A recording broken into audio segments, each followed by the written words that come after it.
Bem-vindo, caro aluno, ao segundo vídeo sobre a ideia de justiça em Michel Foucault.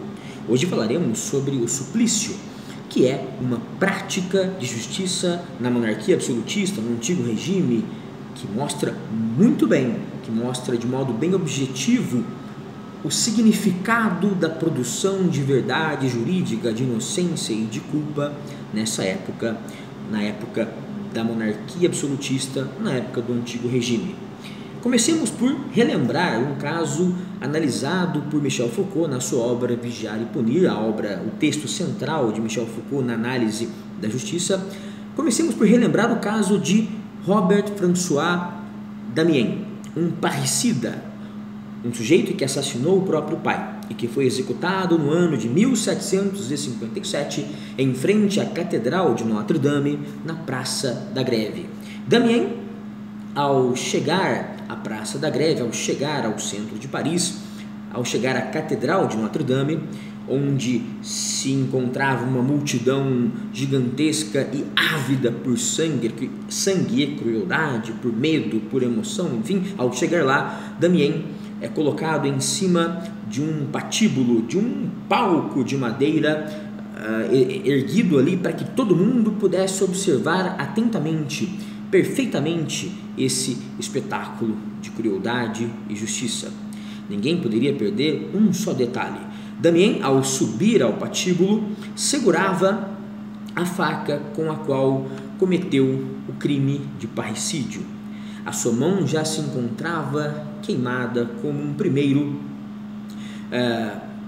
passo da sua punição, como um primeiro passo do suplício. Segurando a todo instante essa faca do parricídio, Damiens começou então de fato a passar pelo suplício, por esse espetáculo público de produção de justiça, de produção de verdade jurídica na monarquia absolutista. Um carrasco com uma tenaz, com um alicate que tem essa pegada redonda, um carrasco com uma tenaz começou a arrancar pedaços, grandes pedaços do seu corpo. Arrancou os mamilos, pedaços do seu peito, da sua barriga, da perna, das panturrilhas, pedaços dos braços, das coxas.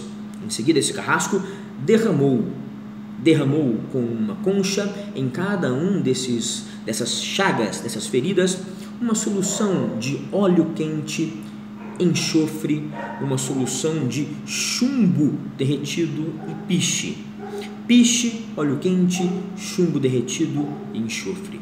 Tudo para causar o máximo de dor possível ao parricida.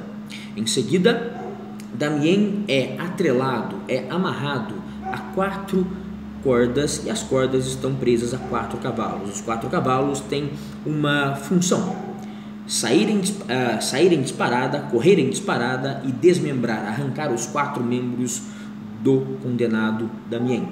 Damiens estava com muito azar naquele dia, no ano de 1757, pois os cavalos precisaram de 3 tentativas para conseguir realizar o desmembramento de Damiens.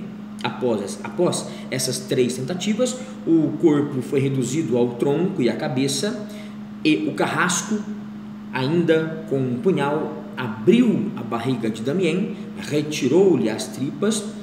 Diz a polícia, dizem testemunhas, que Damiens estava vivo quando pôde ver as suas tripas arrancadas. Por último, o cadáver, os restos mortais de Damiens foram queimados ali mesmo em praça pública e as cinzas espalhadas ao vento. Relata-se que um cão de rua deitou-se sobre o local da fogueira para se aquecer, após todo o espetáculo e após todas as pessoas voltarem para suas casas, para suas vidas normais. Enfim, essa execução cruel, metódica de Damiens é o símbolo do poder monárquico. Todo crime na monarquia absolutista, todo crime no antigo regime, todo crime no Estado Nacional tem um pouco de regicídio, tem um pouco de ofensa ao rei, de morte ao rei, de assassinato do rei. Todo criminoso, do menor ladrão ao maior assassino, é sim, em algum grau, em alguma medida, um regicida. Qualquer crime cometido no Estado Nacional é um crime cometido contra a ordem do rei, contra o poder absoluto do rei, contra o poder divino do rei.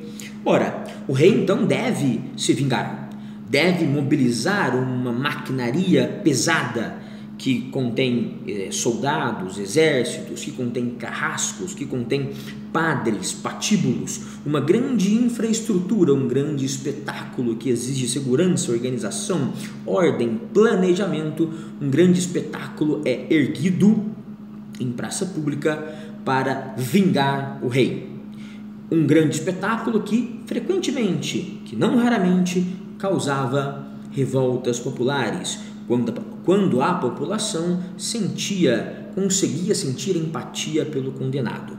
O rei, no entanto, deveria realizar essa maquinaria pesada, deveria investir nela, correr o risco de sofrer revoltas populares em nome da vingança real. O rei deveria impor medo, impor maquiavelicamente, robesianamente o medo à população que era feita robesianamente, pensando aqui em Thomas Hobbes, de homens maus, homens que sem medo, sem lei, virariam animais em uma guerra de todos contra todos, e era então dever do rei impor medo, impor essa vingança que se apresentava na forma de um ritual metódico, de um ritual cruel, sanguinário, vingativo. Essa justiça, portanto, está ligada a uma racionalidade, não mais está ligada à fé na revelação da verdade jurídica, da inocência ou da culpa, como estava a justiça medieval. A justiça medieval estava sim ligada à fé, à crença, a uma crença dogmática, a uma crença inquestionável na revelação dentro da Igreja Católica, dentro do catolicismo, da culpa ou da inocência de um condenado. Era o regime da ordália, era o regime de produção de verdade da ordália, ou seja, o que produz a verdade da justiça, da inocência ou da culpa é a revelação divina por meio da Igreja Católica. Sai a ordália e entra agora uma justiça racional, mas de uma racionalidade que está presa ao antigo regime, à ordem do rei, ao Estado Nacional. Essa é a racionalidade do mercantilismo, da economia que buscava enriquecer o reino, colonialismo, metalismo, balança comercial favorável, protecionismo alfandegário. Essa racionalidade estava ligada à organização do rei no Estado Nacional, unificação de pesos e medidas, unificação de moeda, de impostos, de leis, enfim. A justiça agora colocava os seus pés não mais na metafísica, mas no chão do Estado Nacional. A justiça que esteve ligada à política da Igreja Católica, à política da sociedade de ordens, que regrava a sociedade medieval, agora estava ligada à política do rei, à vingança do rei. Na próxima aula, veremos como essa justiça passa agora para as mãos da burguesia na forma do panoptismo. Até lá!